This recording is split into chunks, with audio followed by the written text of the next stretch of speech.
আজকে আমাদের ভ্রমণ লিস্টে আছে কক্সবাজার বসুন্ধরা। ঈদের পর বাড়িতে বসে থাকতে থাকতে বোরিং ফিল হচ্ছে, তাই আমার ফ্রেন্ড না আমাকে বলছে কোথা থেকে ঘুরে আসি। তাই আমরা সবাই মিলে সিদ্ধান্ত নিয়েছি বসুন্ধরা পার্ক ঘুরতে আসার জন্য। অবশেষে আমরা চলে আসলাম বসুন্ধরা।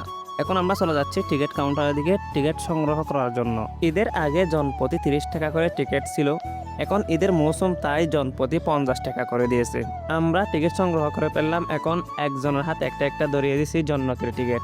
আমার বন্ধুরা টিকিটগুলো এভাবে হাসি মুখে হাতে নিচ্ছে, মনে হচ্ছে এগুলো বসুন্ধরা পার্কের টিকিট না, বরং আবাসিক হোটেলের কার্ড। টিকিটগুলো জমা দিয়ে আমরা ঢুকে পড়লাম বসুন্ধরা পার্কের ভিতরে।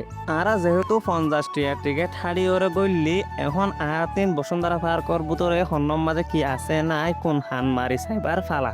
আর বন্ধু হুমাইনা পার্কের ভিতরে ঢুকি নতরে এন্দে মায়া ফাইনসা শুরু করে দিয়ে তে আরো হয়তো সাথে ঠিক টাইমে বিয়া করলে নাকি এতে এনলে গুড়া পয়েন্ট রেল সর দেনলে তার পয়েন্ট রেল সরিত, কিন্তু ভাই ঠিক টাইমে বিয়া করে না পারে, যার কারণে এটা যৌবন শেষ গিয়ে জীবন শেষ ন।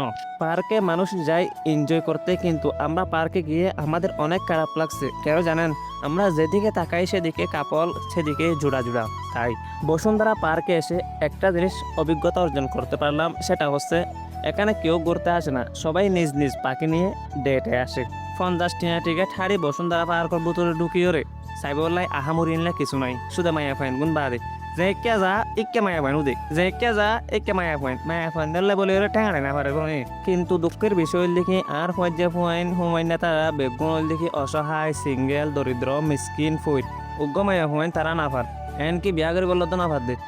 যদি হন আবিয়াইতে মায়া ফুয়েন বিয়া করিবার আগ্রহী তাকে দইলে আর পর্যায় ফাইনার ইনবক্স যাইরে ধাক্কা দাও। পৃথিবীর মাঝে আরিফুল্লাহ তার নাম এনলা সুন্দর সুন্দর সুদর্শন মরত ওয়াইন তাইতে মায়া ফুয়েবার তিনলা জোকার লেগে লাসই মারা হয়ে যায়। পার্কে যেহেতু আমরা পাখি ছাড়া এসেছি, তাই পার্ক কর্তৃপক্ষ থেকে একটা পাখি কিছুক্ষণের জন্য দাঁড় নিয়েছি। আমাদের আজকের ব্লগ এই পর্যন্ত। সবাই ভালো থাকবেন, সুস্থ থাকবেন, দেখা হবে নেক্সট ভিডিওতে। আসসালামু আলাইকুম রহমতুল্লাহ।